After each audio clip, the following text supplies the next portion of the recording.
Because the thing people get worried about, you see when they believe in it and they want to become Muslim, but people get worried, think they've got to be this perfect person and like you don't do this, don't do that, but they don't. It's just, first of all, do you believe in God?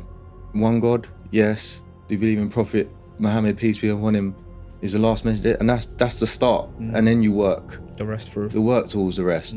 I think that's where people put the pressure on themselves and they're like, oh, I can't stop drinking, I can't become Muslim. Yeah. That's between you and God. You can do that, but you shouldn't do that. Yeah. But slowly, and you pray to get... It's just not right.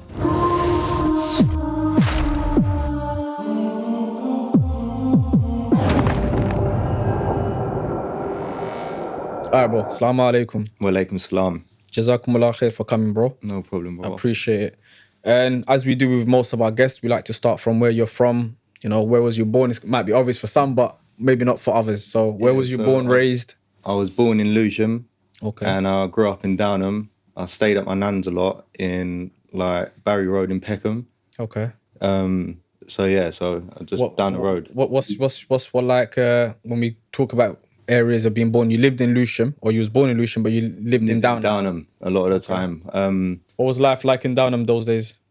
Yeah, I remember when Danny came on the podcast, he explained it. It was a bit how he explained it. It's like weird. Like you had like different. So like you had like the Albanian brothers. Okay, you was in that group as well. Like when you saw Albanians. No, my era it was mixed. Okay. So because I'm just behind Danny. Well, he's quite a bit older than me actually, but for my brother's generation, Danny's I'm just one of them. So it was a bit different. Like it was more mixed. It was more mixed. But did you go to the same school? No, I went to Ravensbourne. Okay. So which is... I think that's in Bromley. Okay. So, yeah. Okay. So how was school like for you lot then? School, I think my mum learnt her lessons because my other brothers went to bonus pass. They got chucked out of school and stuff like that. So my mum then, they was the test of see how that school went. And then obviously it didn't plan out. So then I went to Ravensbourne. It worked out well for me, to be fair. I wasn't like a bad kid or... No issues? A few. But not issues like to the sense like you got excluded, expelled, or was it just misdemeanors? I was close a few times, to be honest. But like I was never like a bad person. I was probably just in with like the wrong people at the time. Got you. And this is primary school talking? No, this ain't primary school. It's secondary school, Ravensbourne. Primary school, I went to Rangefield in Downham. Okay. Same school as like Danny, my brother. Oh, they went to same primary school? Yeah. Okay. I think Danny might have went down there. I don't know. Okay. I don't know. But primary school, you was all good? Primary school, no issues. We had like a good brotherhood in primary school, and we're still friends now. So primary school was good. They were good days. Like we grew up, like, wouldn't say like we was poor, but we had like... Yeah. But you can make ends meet. You was wearing the right clothes maybe. Yeah, exactly. And we had, it was a good little estate of us. What estate was this? So do you know Kendall and Arcus in Downham? It's not like, so it's just... Okay. But it's an estate in Downham basically? Just... Because Downham once upon a time, I don't know if Danny spoke about it, was a bit racist. Danny mentioned but your age group, it wasn't, you're saying. By then it was mixed, you had black kids, you had Albanians. It's more of like the jokes between like the older lot, they would just cuss each other all day. But like between... You lot. Yeah, it was never like that. It wasn't that. So you had like black friends like age. Yeah. Most of my friends was black growing up. Okay. Yeah. So it was probably a few of us that were white. Okay. Yeah. Okay. I think even Danny said it wasn't Danny's generation. It was maybe before Danny's generation. Even Danny's time, things started to mix. No, they were there. They weren't all white either. No, it was a mix as well. Really. Just where I was from those days, you saw Downham, Grove Park as like a not fully racist, but still a bit. It had that reputation. It had that reputation. You want to stay away from Downham. No, yeah, that's what it was. Night. Yeah, that's what it was. There, Bromley. That was like the areas you thought, if you're going there, have a few guys with you. Yeah. Do you know what I mean? Yeah, it was. But maybe that was just the reputation, but that wasn't the reality of the situation. Just like Eltham had the reputation of being racist, but I went to Eltham school. Yeah. So yes, there was still racism, but not to the same level as when you speak about, thing that died. What's his name again? Stephen Lawrence. And that. Yeah. Do you get what I mean? Like with our like you couldn't just start being racist. Like that couldn't. You lot run. was conscious of that. Yeah, it wouldn't run. Like especially with your friends there, it's not gonna. No. So it just shows you with that whole kind of racism topic that it's definitely a cultural thing. And if the culture changes, the mindset changes. Or ignorance. Yeah, people that are racist are just... Because when people don't Definitely mix with ignorance. one another, then you just think the negative. But once you're mixing, you see, well, at the end of the day, everybody's a human being. Man, you know what I mean? Unfortunately, it comes from like what they get taught. So when someone's racist, I just feel sorry for them. Like they don't even like... They haven't pushed out of their own boundaries. Yeah, they're just must be insecure. So I don't know what you get out of being racist. Like what... No, I don't know. What about siblings? You know, we know Sam, that's your older brother. Yeah. How many siblings do you have? And Yeah, so I've got 2 older brothers. I'm the youngest. So yeah, I'm the youngest. older than Sam? There's an older brother than... Yeah, there's one older. So, Okay. yeah, I didn't even know that. I'm the youngest, yeah. Okay. There's 3 of you, yeah? Yeah, there's 3 of us, yeah. There's 3 of us. Okay. So. Secondary school, in terms of, you said you didn't go bonus pass. That was more like a Catholic school, correct? Yes, that's a Catholic school. Is your yes. family background Catholic? Yes. Well, my mum's on a different journey now. She was Catholic, but now she's more spiritual, like more like... Okay. Don't want to say the wrong word because my mum, but spiritual. yeah, spiritual. She But, doesn't like, follow any energies path. And, Nah. yeah, Were you Oracles, all that kind of stuff. yeah. Were you yourself like into like Christianity at early age, like secondary school? Always believed in God, but I just didn't know. I just like I would always like have the same thing, like thank you God for my health, thank you God for my life, but I wouldn't know what I was praying. So it'd be like I would just say that every day, like thank you God, but I just didn't. It wasn't directed to any particular in your brain God. Like a picture of it wasn't there. Yeah, no, it wasn't there. But I always believed in one God. So that was the start of of my journey. Okay. And in terms of secondary school, Ravensbourne in Bromley, how did you do in your studies? How did you do in your... See, I'm my learning's not good. So I'm dyslexic. So my learning's not the greatest. So I didn't do well in school. My GCSEs were really bad. But yeah. You dropped out after GCSEs? Yeah, I dropped out. And then I went straight into like I had an apprentice. Okay. For being a plumber at first with my stepdad. And then I just, that weren't going well. And then I literally, I was about... I would have been 16, 17, no? Yeah, I was about 16, 17, but I just weren't taking it serious. So that flopped, basically. And then I went and, my mate Paul went and got me a job interview in recruitment. Okay. And then I went for this interview and I was at 18, 19. I was like, listen, I ain't got a job, I've got no money, I need to...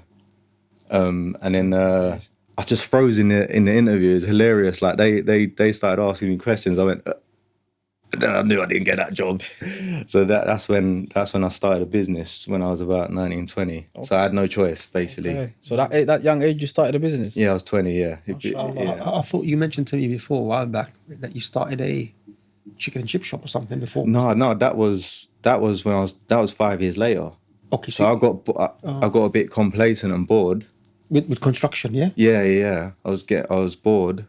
If I'm honest, I just got to tell the truth. Like, I was just in my own little world, my own little bubble.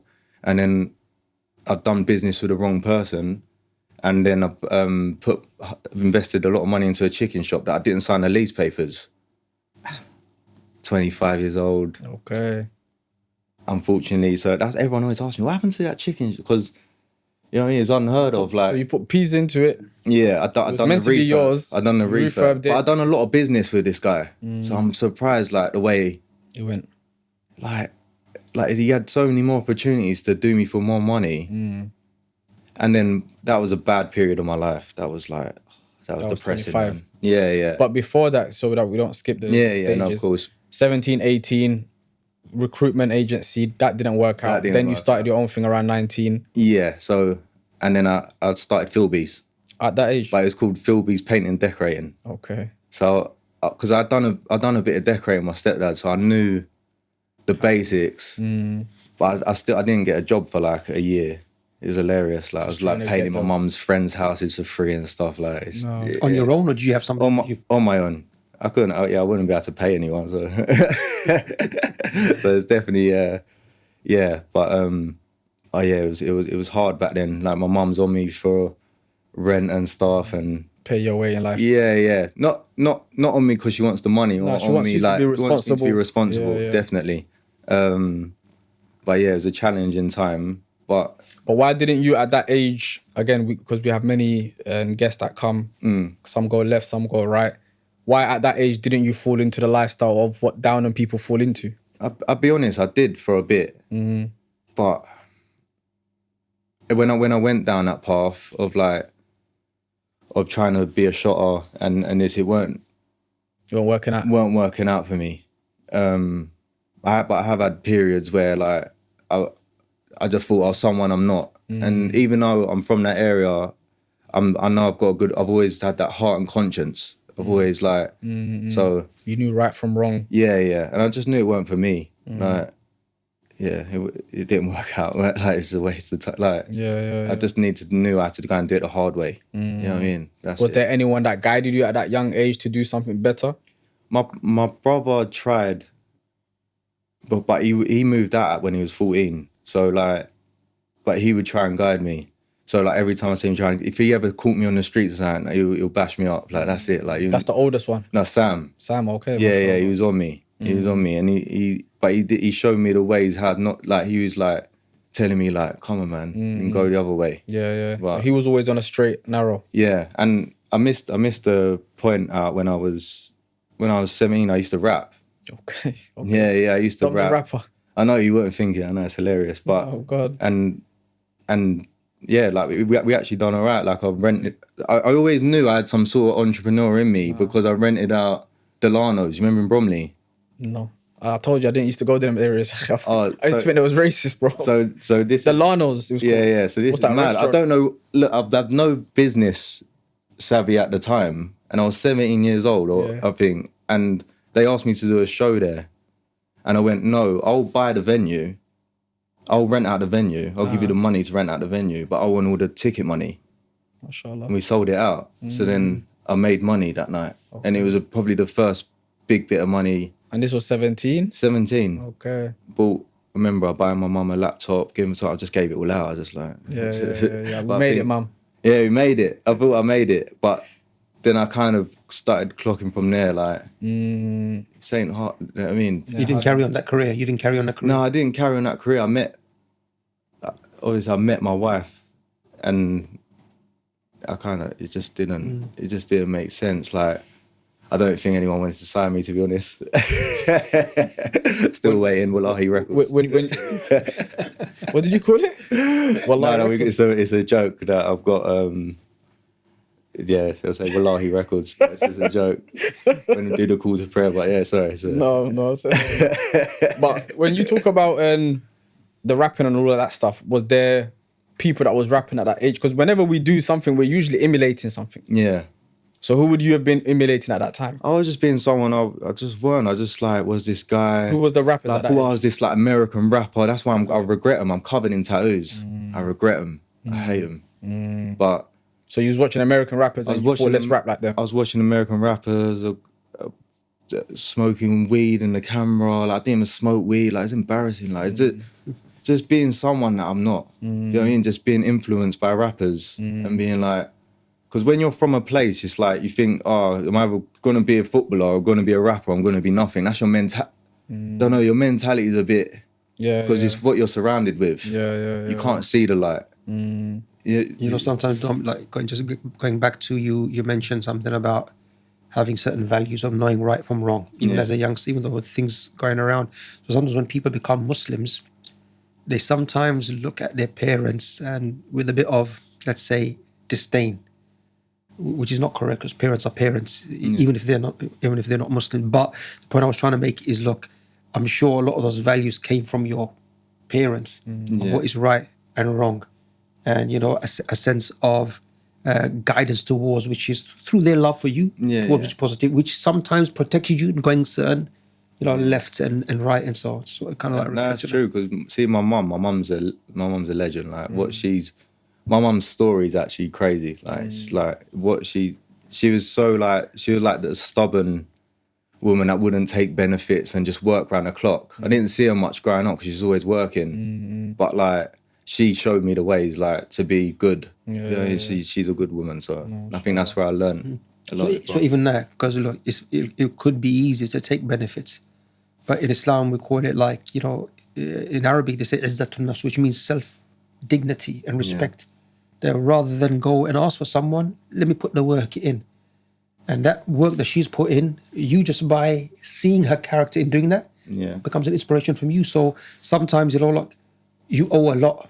100%. Your achievements are probably connected to her hard work. And definitely, I would say. She was, she's amazing, because I didn't have a dad growing up. Like, she left him, and what she's accomplished is she's got properties and this, and I just find it amazing. Like, yeah, it's amazing, definitely. Are you in touch with dad? No. No interaction, connection? No. It's crazy, because basically I just found out he was going to commit suicide the other day, and then my oldest brother went, "Can you just ring him and tell him you love him?" And I was just like, all right, just started bursting out crying when I spoke to him. It was mad, like, deep because he's emotions. mentally not there. He started crying. No, not me. But he's mentally not there. Okay. But I don't even know him. But I just said, I'll do this. And I was trying to guide him to Islam, and I was speaking to him about, and just giving him dawah, and it's just like, but he's gone missing again, unfortunately. It's mad. Like, it's just...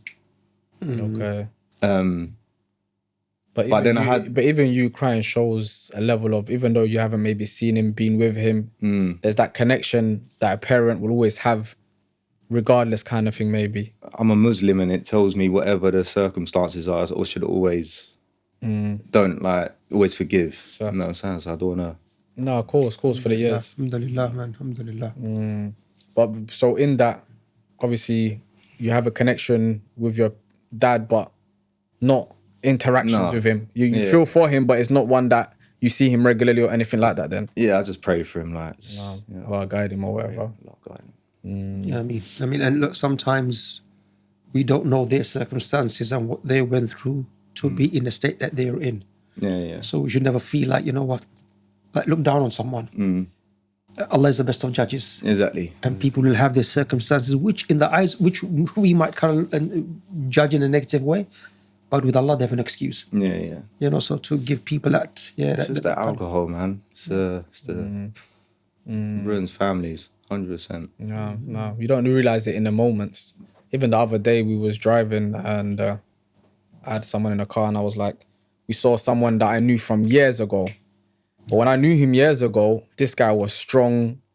I wouldn't say a bully, but one that people were scared of or whatever. Yeah. Now he's walking in Catford High Street, beard all over the place, just alcoholic, drugs, mad, just gone. But it just shows you how you can be someone that's revered, respected, and in the moment you look cool to everyone.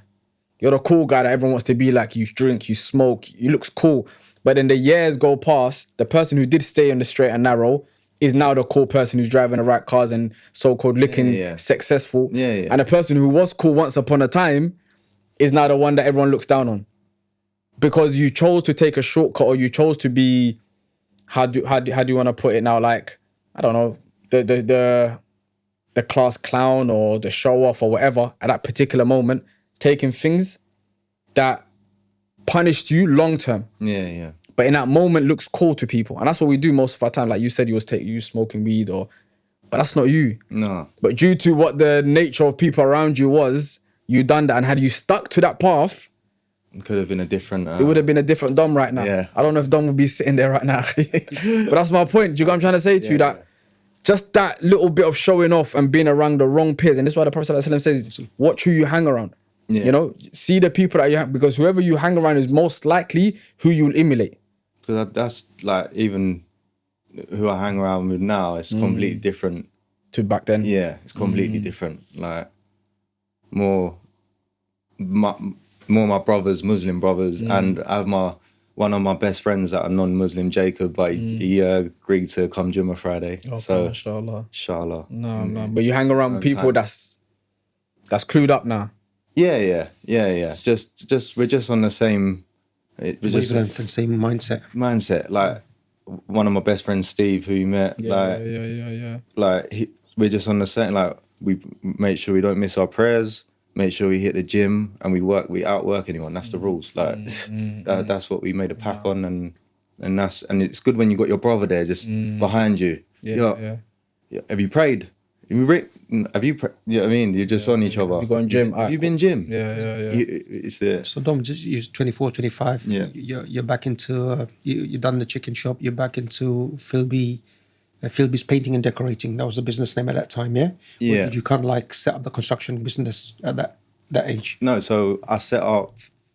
Sorry, so when I was 20, I set up Philby's. Oh, that's when. Okay. Yeah. When did you go into the chicken shop then? When I was about 25. 25. So I started getting a bit of money at that sort of age from Philby's, and After 5 years, you start to see that progress. Yeah, and I become arrogant, and I think that I'm someone I'm not again. So I'm having that sort of, people call it like a midlife crisis. And I had 3 bad things that happened to me. Back to back. It was bad. It was bad.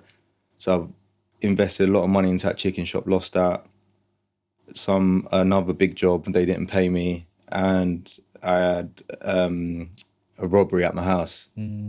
So Back to back, all of that. back to back. So that was so I've gone from thinking I'm the man, having everything. Go on. God taught me a lesson quick like that. Get off your high horse, mate. But yeah. What did you learn from that though? If you look back in hindsight, was it that your arrogance made you do those things? Was it overseeing things? I've never been like. It's hard because I looked on my Instagram at a time and like the watches, the cars. My mentality's like so different now. Where before, I always had to prove a point. Especially when you come from nothing, you always got to prove a point to someone. You don't have to prove a point to no one. That's all played out now. You know what I mean? But at that time, that's how you felt. Yeah, that's at that time. That's how I felt. And then obviously the robbery happened. People trying to kill me in my own house. It's just like, so that was a turning point in my life. I got really depressed. Like I was so depressed. So after I was 25, I was. That was your mum's house or your house? My own house. Your own house. Okay. Yeah. By that time you were married. 25. No, I wasn't You were married. on your own. I was with Sasha, but she weren't in. Okay. Thanks to Allah, I was by myself. Because I think if she was in, I might have died that night, 100%. Well, it's proper bad like that. Well, when 5 people come with guns and knives in your 5 of them, what can you... Of course. And did they take things or was it just they come to get things and they didn't get nothing? Laugh about it, man. I laugh about it. It's just, there's arguing between them. I find it funny now. Do you know what I mean? Like, but I don't regret none of it. I needed it as a lesson. You know what I mean? I needed it as a lesson, 100%. I needed to learn quick. And I you know what? I'm grateful to God that I got to learn at a young age how to move and how to be as a person. Because I was being horrible to my wife and So not horrible, but so that just negative being thing arrogant. turned you. Yeah, like. But you saying a negative thing? Antidepressants. Yeah. That like made me a bit. Okay. Everyone forcing antidepressants down me and To make you feel better? my mind. Yeah, just because when you're young and you got pressure, I still had not ain't what it is today, but I still had 30, 40 people working for me at the time. Mashallah, at a young age. Yeah, There's a lot of pressure on your There's a lot shoulders. of pressure, and then I just went the other way, doing drugs every week. It's like what you said earlier, hanging around with the wrong people, thinking I'm important. And then when all that bad thing, where did everyone go? No one was there, kind of thing. Where was everyone? Where's everyone was paying for tables, paying for the. You know what I mean? No one cared. So I fell off, but in a good way because I had to learn a lesson, and I was depressed, like bad depressed. And then How did you get yourself out of it?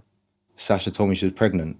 Okay. Yeah, so I was like, Fix up. nah, I'm like, listen, I can't go out like my dad did, so I've got to really Fix up. I've got to fix up and step up. And that's when I stopped being depressed and I got back on my grind. And then feel we's went to a next level. Alhamdulillah. Alhamdulillah. So it just shows you, like, so sometimes when we think about, like, there's people that are atheists, they'll say, if God is real, why does he make bad things happen? It's a test. And that's what I'm saying to you, but they don't see it like that. They don't see from a perspective of it can have a positive effect on you as well. So that, to anyone watching that, I'll be like, bro, you lost money, your house, this happened, blah, blah, blah. Give up or be a loser, carry on what you was doing, just drinking and just keep playing that life. But then someone who's intellectual and understands, at that time you weren't even Muslim, but enough to understand, this can't be me. Let me maneuver myself. I would say at the time, like, I did have days, like, I'm so embarrassed to say it, like, I was actually going to be a cop out and thinking, I should commit suicide and I judged it was bad. Okay. Yeah. It was dark because I just thought, how can this happen to me? And I was being a victim. I laugh at that person now because my mentality is completely different.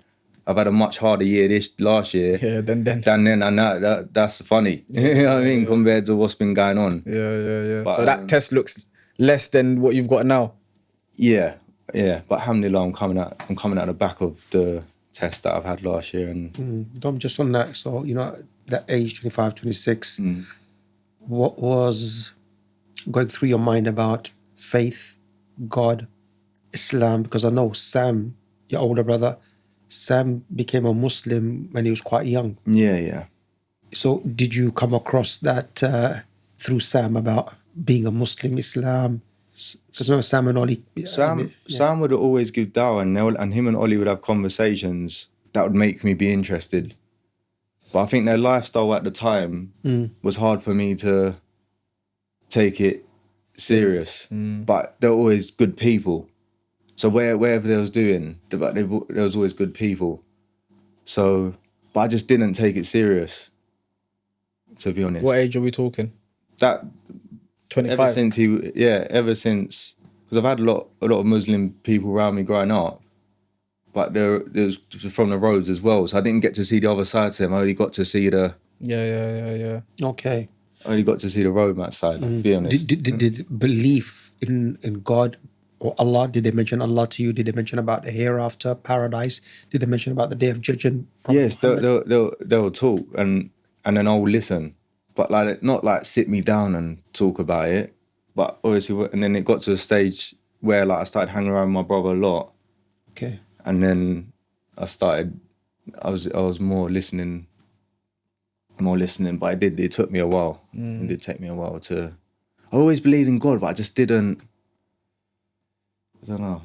Like the religious side, didn't have it like as a religion, but there's a concept of it's a supreme being, God. That was there. Always. Okay. Always. Okay. Moving forward a bit now.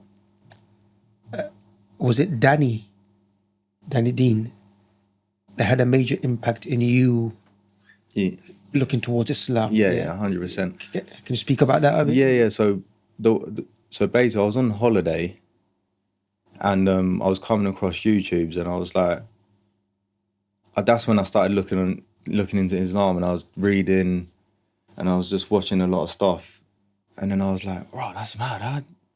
How did Prophet Muhammad, peace be upon him, predict that? Like, then it all started to. Then it's just crazy, and I was just like, no, there can't be. And then I started reading into it, and I was like, and then I went to Danny. Was like, come around my house. So Danny by then was Muslim. Yeah. He's like, come around my house, and he went, take this, and it was the Quran. And then that's when I started reading it, and I was like, you know what? And then I was ready to become a Muslim.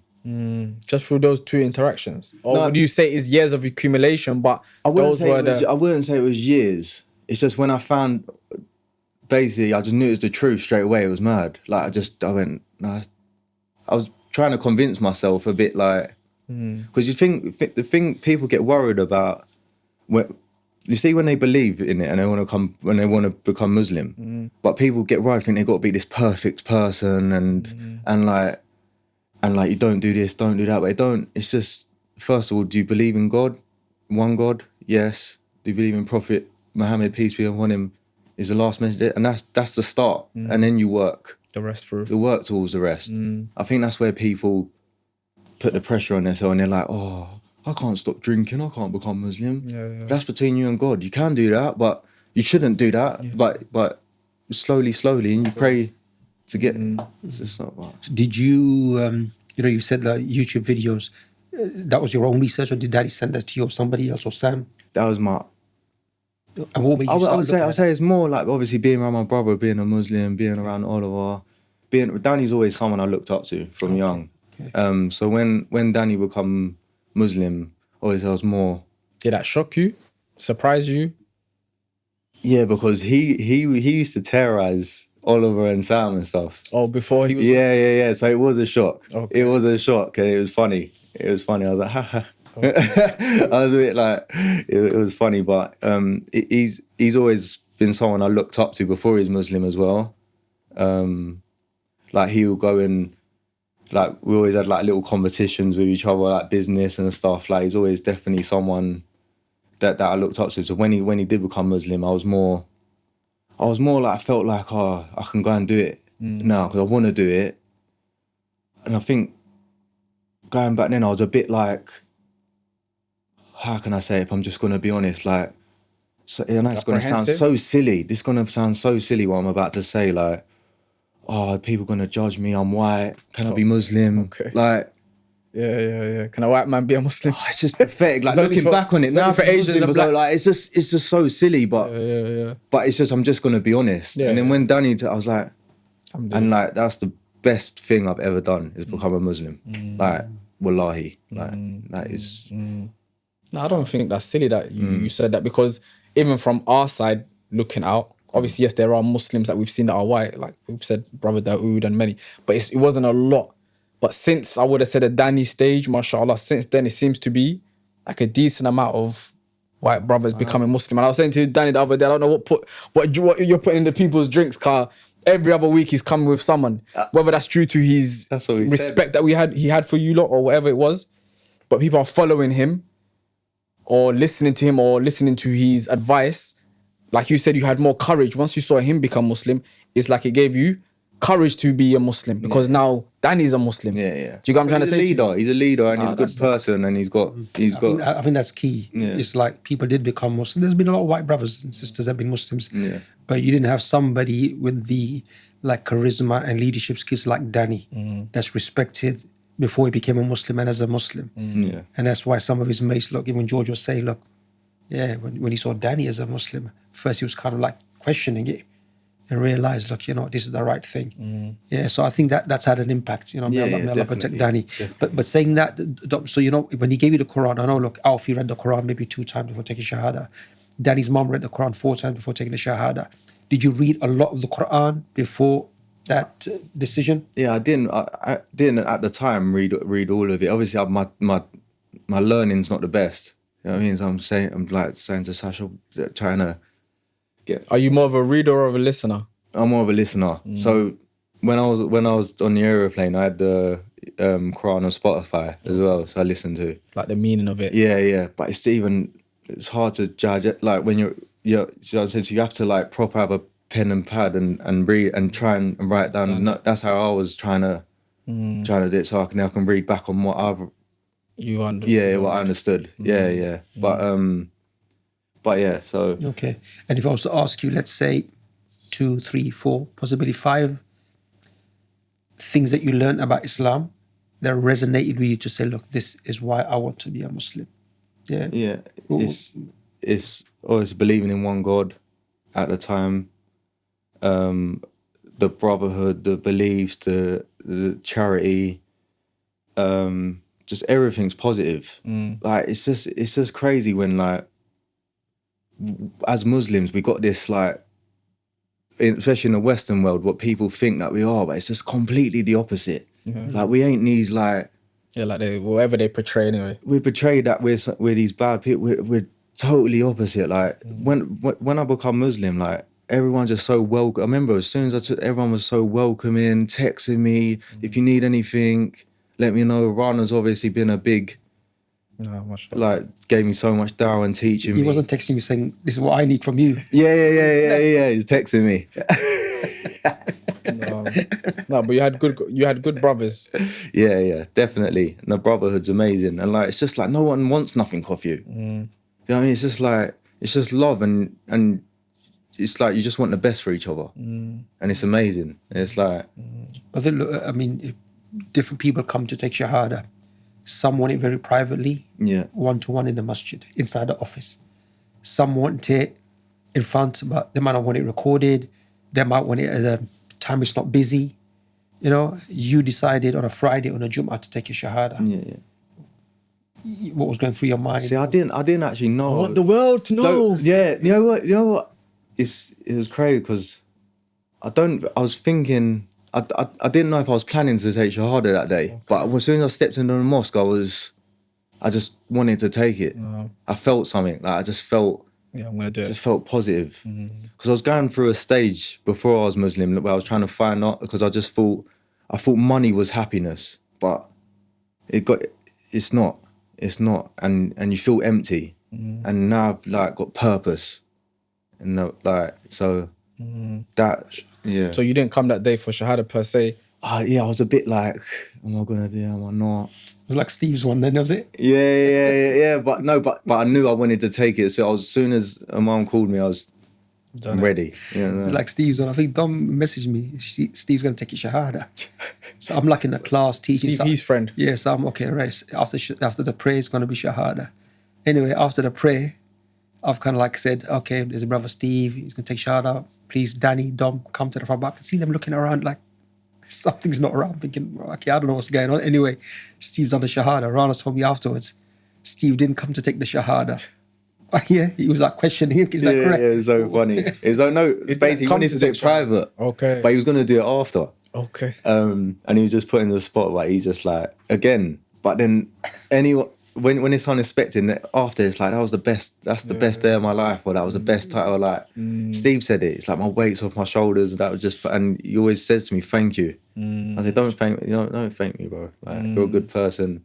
It's always the good brothers that you not always end up like, you always get lead to Islam, like the ones with the good hearts as well. Like, oh yeah, everyone, but I mean, the ones you love, I get what you mean. They're quicker. Yeah. Do you know what I mean? It's like, So I didn't think Steve was always challenging me. Like, we come from monkeys and I'm just like, oh, he was an evolutionist. Yeah, we're just always beefing about it. And then it just got to a point where he just gave it like, where he just like, you know what? Because he was like, the way you're being around me and the way I see you, like, It's changed you. yeah, it's changed him because we're business partners now. MashaAllah. So we got to a point around each other every day. Around it, it's just obviously not. I pray in front of everyone in the office, and I don't. He's probably seeing The change in you. the change in me, and no, I'm grateful that he's Muslim, man. It's amazing, like you and your best friend, like Muslims, like it's a good and business partners. Nah. And we just built a prayer room in our new office, and MashaAllah. So let's go into the business then. Obviously, you started Philby at 19, 20. yeah. Then 25, obviously, things went a bit down. Yeah. Then it picked back up after you had was it a daughter? Yeah, after my daughter, MashaAllah. And then since then now, how has the business been? Yeah, so I've got two businesses. I've got a development company, MashaAllah. and I've got Philby's. So obviously they work hand in hand. Because does the build for the development company. Yeah. Business is really good. Alhamdulillah. Thanks God, business is really good. But I got into developing, and this was before I was Muslim, and I just like, my message would be trying to just, brothers, stay away from interest, man. Okay. I really had to find out who I was, and in the bad situations of. Okay. So what, you took like a proper loan that had a lot of interest, you had to pay it? So I just thought, I was doing developments for other people, and I thought, oh, I can be a developer. So I bought 5 bits of land and thought I'd do 5 developments at a time. One's outright, one's not, one's with a bank, so I've got different experiences. And I would definitely advise, if you want to get into developing, get brothers that you can trust and all put in money and stay away from the banks. That's what I because it almost ruined me. Okay. Or I should have gone bankrupt 5 times last year. Easy. Okay. Easy.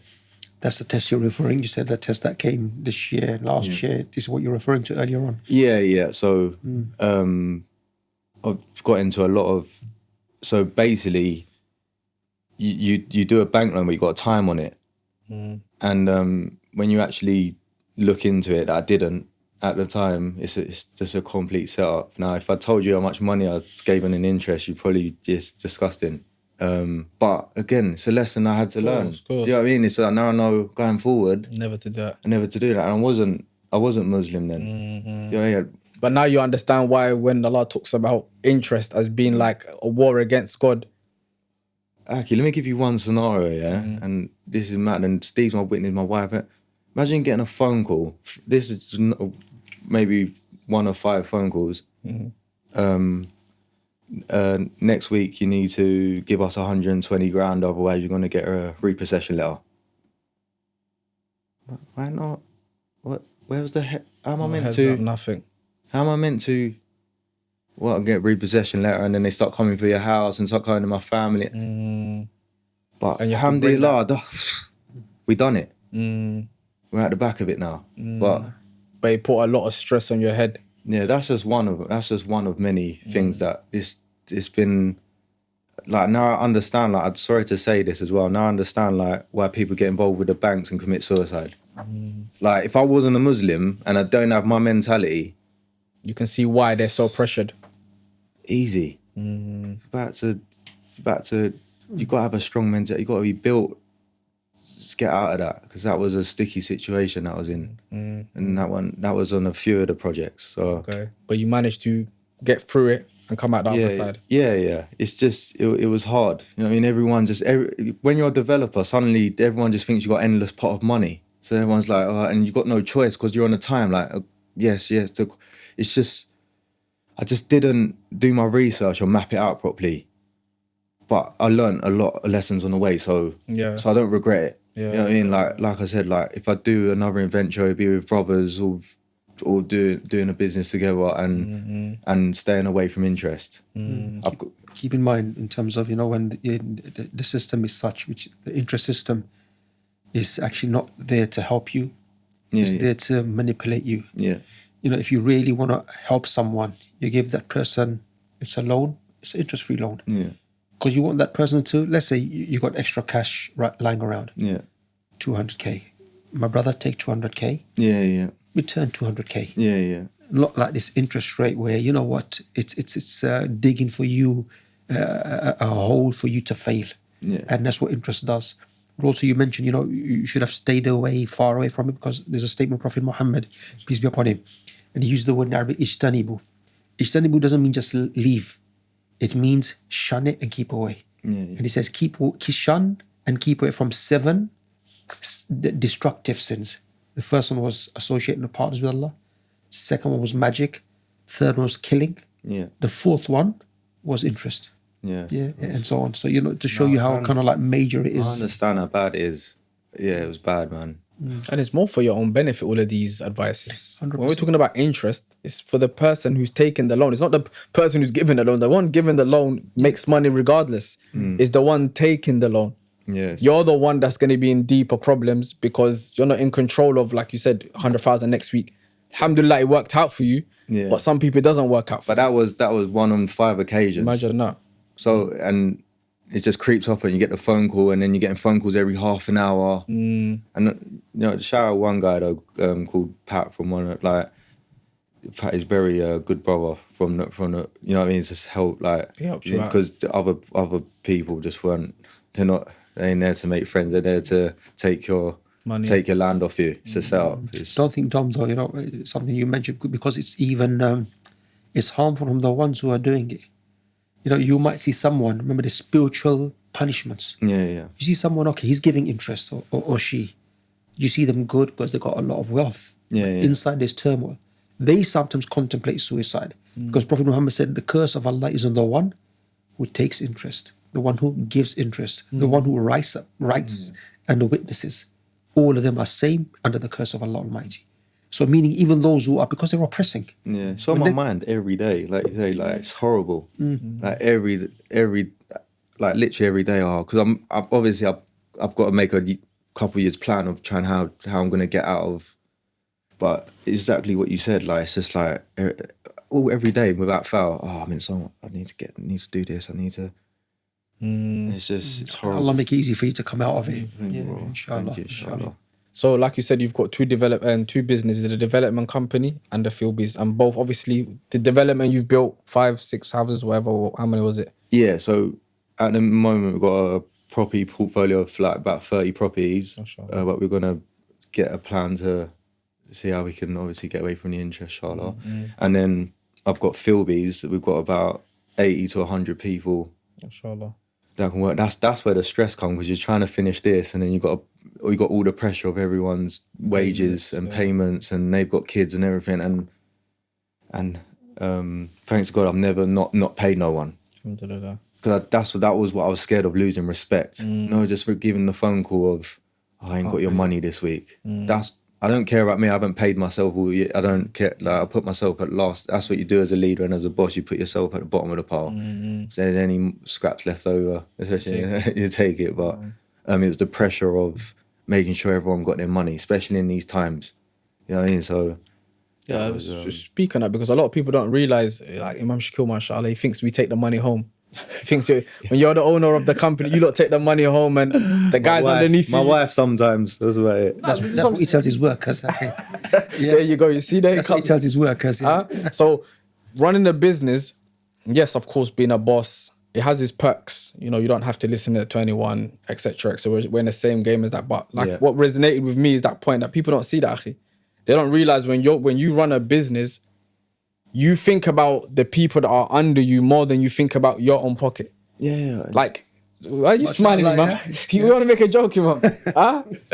Let's ask his workers that. They won't know, because they're getting paid. That's what it is, bro. They won't know. So what I'm saying is, it comes with a lot of responsibilities, burdens, and of course, with that responsibility, like any business, with a risk there comes rewards. That's what people see. They see the reward side. Oh, because you've taken whatever, now you've got a house, now you've got a car. But they don't understand, for you to have that car or that house, the sacrifices in the years you've had to put in to even survive. No, it's sick. Do you know what I'm trying to say to you? Because you know what? You know, if your workers actually saw the story and like saw the stress that you go through, and like points where you're selling. Spud one another, man. Yeah, that's my guy. Come on, man. You're selling watches. He doesn't know. Selling this when you're selling everything just to pay the wages. I've had times like that where I've had watches there and I've had to go and sell them and just to pay wages. The workers are saying, I ain't got no watches to sell them, man. That's what the workers are saying. How did you get a watch? How did you get those 20 watches, babe?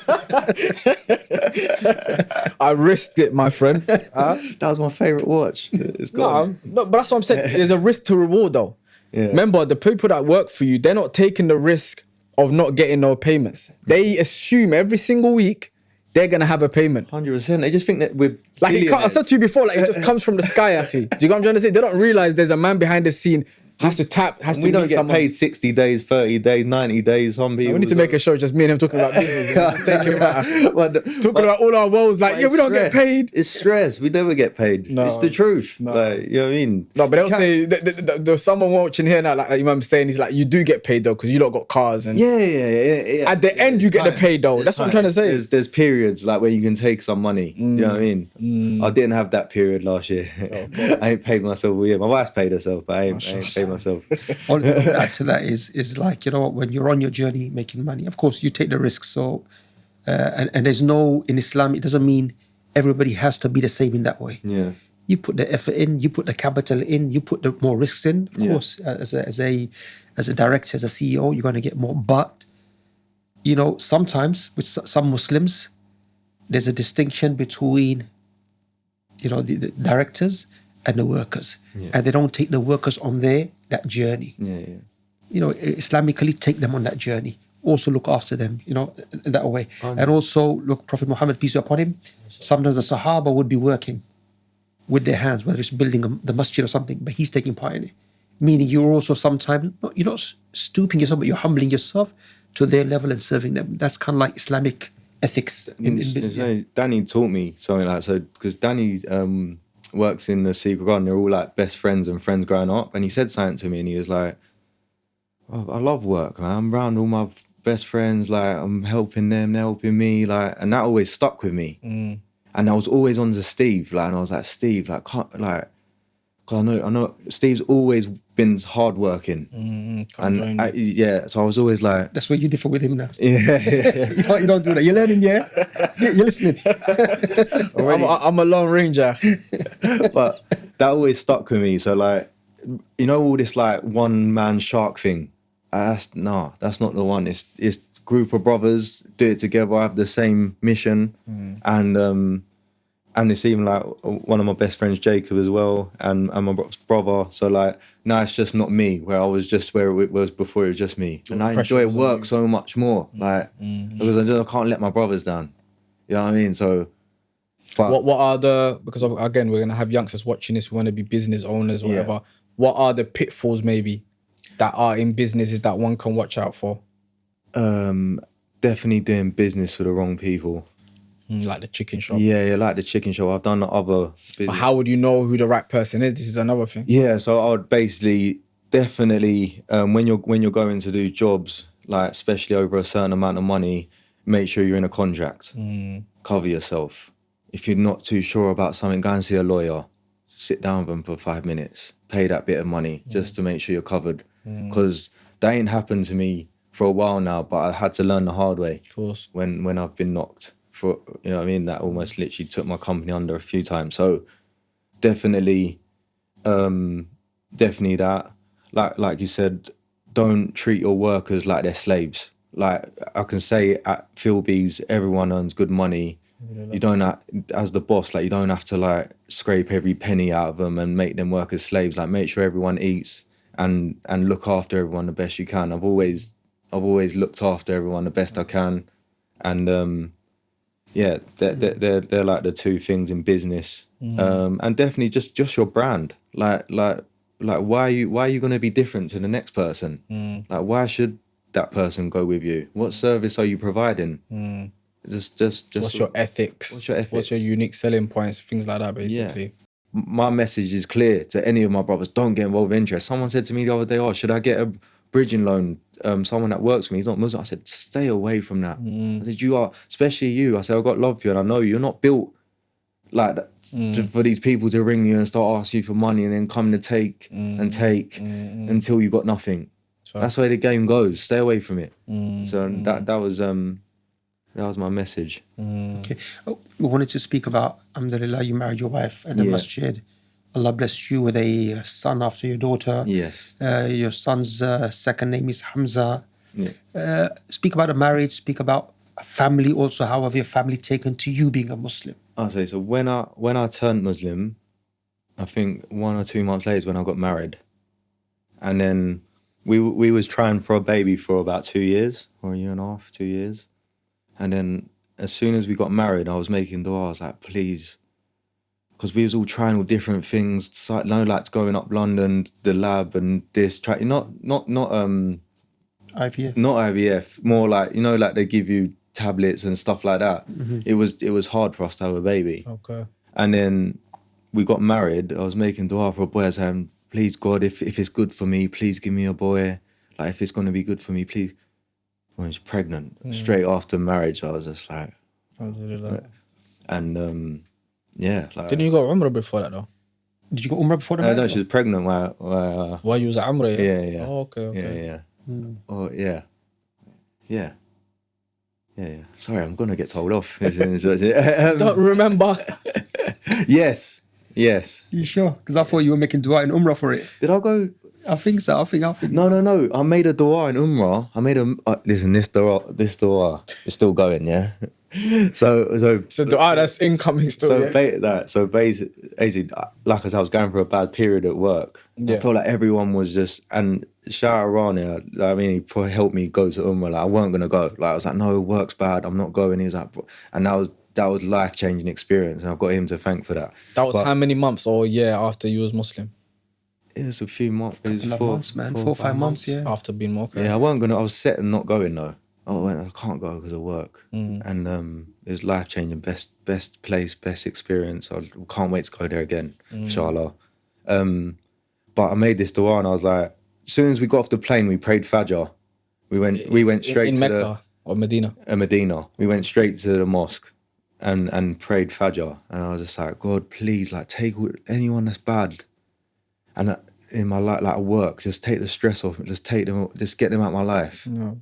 About 20 people. They're all bad. Business is great right now. No way. What do you mean by 20 people like this? What they just said? I want to get sacked. Wallahi, I had a text from the worst person that was really. My brother would tell you, anyone tell you, was causing mayhem in my business, and I had that little bit of he knows this, he knows that. So he texts me. A few hours later, I don't know the time difference. I said, I'm leaving, mate. It's like good riddance. Did it a lot. I was like sharing a room with Kane. I was like, Kane, I made the dua a couple of hours ago. I said, I thought you weren't going to go. And then it was like a domino effect. And it was like a week later, this bad person's gone. And you He's know going to sack all of you lot anyway. I'm so great. I was going to. But I was so grateful that that we had to go through that bad period of get throwing all these buildings up as quick as we can, and them people are gonna reap the rewards now with me, 100%. They're gonna. We've got a new office now and a few things about, and they're really gonna look. I'm gonna look after them, and they know that. But a lot of people have that stood by you in that peak time, basically. Yeah, it's bad. My brother put my brother through it. Jacob, one of my best friends, Jacob, he proper stepped up. Arnie, a few people at work. I could shout out a lot of people, but yeah. So I made that dua and it's still going. I think someone left the other week. I was happy. I was over the moon. I was like, yes, keep it coming. No. So you made that dua, but the Umrah experience. When we talk about Umrah, for those who don't know, obviously who are not maybe Muslim, that's making a pilgrimage to Saudi Arabia, Mecca and Medina. How was that going there though? The way the I'm talking like you're not here. The way you planned it out was perfect. Oh. It was like stay here, like struggle, never be in the like. It was like the way you planned. Like our room was funny. Like we never slept. Like we had people knocking on our door at like. But it was great. The experience was amazing. Like. And then like the Imam gave us the best room penthouse in Mecca. Yeah, and he was above you lot probably. It was above us. It was above us. I heard Rana snoring. I was outside. But the way the trip was planned, like reminding us of death. But the praying was amazing. The way it feels in your body being in Medina, it's like after all them problems I had at work, I just didn't even think twice about it. I just was just worshipping and just being grateful, and like that's like an amazing life. That's like my dream of just living across the road from a masjid in a Arabic country, and like with my kids being like my family and all my loved ones, and just that's a goal for me. Inshallah. Having a balance between like business life and the spirituality of Islam, basically. Yeah, because it's dunya just stress. It's just and then when you actually think what you're chasing, like, you know what's always on my mind every day? Like, I need to see my mum more. I need to make time. There's the last few months, I live with my kids, I ain't even seen them. I don't leave the office. Rana will tell you I'm on the phone. Don't leave the office till like 11 o'clock. Because the situation I'm in, I'm like, all right, God's giving me the strength. So as long as I try and outwork and do my best, and if I do fail at this period of my life, then at least I tried my best. But then at the same time, when you put things in perspective, like I should really make more time and spend time with family. So it's getting that balance right. It's getting the balance right. I haven't got it right at the minute, and I'm lucky I've got a wife that understands the work that you put and in. I'm doing this for us, and she understands. Like, she don't moan and be like, "Oh, you need to," she understands. So, well, mashallah. And even in that though, look, sometimes the work, I know Sheikh Haytham sometimes says it, that just by intending good with your work, that is also worship. So if you're intending, like I think you started the foundation for giving as well, right? Yeah. So if you connect that to your business, I can say, if I make millions and billions, inshallah, I'm also giving on the side to Muslims, non-Muslims, poor people. That becomes worship, akhi. So 10% of Philby's profits every month goes to charity. Inshallah. So that's what me, Steve, my brother, we had a meeting. I said, this is what I want to do. Any 10% profit we make, Go for charity. that'll go to charity. And so that's what we're doing. So obviously I spoke to my mum. We're going to do another charity event in Ramadan. And I'm going to plan to try and do one once a month. That's where I get my joy, believe it or not. All the other stuff is all like me doing charity. When we done it a few weeks ago, it makes me happy. You know what I mean? I got to a stage where I just look at things a lot different, like cars and all these things don't make me happy anymore. It's more like helping, giving, bringing the next man up. Do you know what I mean? That's where I get my joy from. No, I mean, I'll make it that is what you keep doing in the future, akhi. Do you know what I mean? Give you the capacity to do that, inshallah. Because not many people have the capacity to make certain amounts of money and then give back. Yeah. Most what we see is people make and just keep making and keep taking. When we done the last event, I didn't actually have no money, but because I passed that thing where they wanted to take all that property off me and we actually got through it, I rang their mum up and I said, I rang Rana. I spoke to Rana in the morning. I rang their mum. I said, this Rana guy sounds like a good guy, man. Yeah, who? This Rana guy sounds like a good guy. You keep talking about it. No, I speak to Rana. That's bro. But no. I said, I don't have much money at the minute, but I need to do charity. So let me, whatever it is, I'll pay it. I'll find the money. I need to give. I'm so grateful. That's it. Then we organised it and it was lovely. No, mashallah, man. May Allah reward you for it, akhi. Like I said, not many people do that, especially in the building game anyway. Yeah. You know what I'm trying to say? It's very rare for a builder to be like, we're just going to give some charity today. Yeah. It doesn't really happen. That's just the start anyway. Like we want to take the foundation serious. We want to go to take it to other countries. And inshallah. So it's all right, we've got one day confirmed for you as well. So. Yeah. Oh, I'm still saving my money, akhi. We haven't made it yet, akhi. We're still working, man. Listen, I know about you. I know you got a secret. We're still working, akhi. We ain't got no money. Like your mum said, we're just apparently stealing from our workers, yeah? We don't pay our workers. But anyway, akhi, we can keep talking and there's many fruits that we've got from your conversation so far. But just to round it off, alhamdulillah, you've been a Muslim how long now? About a year and a half. Year and a half. Yeah. How have you found this last year and a half since you've been a Muslim? My mindset and the way I feel, and I just understand my purpose now. Like before, I was always like, I'm gonna die and I'm scared, and it's none of that no more. Like I'm just at peace with myself. Contentment. Yeah, and I'm content, and I'm just grateful. Like it's days I wake up, like I'm having the worst day. I'm just like, I'm so grateful to be alive, man. Just so like I'm just ready to live and give my best to this life. So being a Muslim's giving me energy, giving me being grateful and just being a better person and purpose to people that I love. It's changed me massively. Like before, I just looked at life a lot different. Money. Being very materialistic. Just trying to prove a point. But now it's just like, it's completely different mindset. My heart's a lot softer. Alhamdulillah. Yeah, so... And as a round off, what kind of advice? Obviously, we have many youngsters, youth who like to watch this kind of channels. What is it, experience-wise, or even anything that you can think of philosophy-wise that you can advise to people that see it? Oh, I would advise to definitely look into religion. I would advise strongly to look into Islam, but find your purpose, because people are just lost out here at the minute. Women, young boys, all the music influence, all the bad stuff that's happening. People are just literally just lost. Like, get in the gym, look into religion, and definitely find your purpose. You're gonna just feel so much better for it. You're just gonna feel that this is my purpose. This is why I'm here. You get all the answers that you're looking for. Where before I was Muslim, I was lost. Like I didn't understand what. Like sometimes I think, I'm gonna die anyway. Like, why should I do? It's just a whole different mindset. Yeah. Now it's just a whole different thing. So that's what I strongly advise. No, Jazakumullah khair, akhi. It was very beneficial. Unless you want him to read some Quran or something as per usual, we're good. Yeah, might be good idea. Don't do that to me. I can't read. Can't even read. I only listen to it. Go get me wife on the phone. Translate. Surah Fatiha.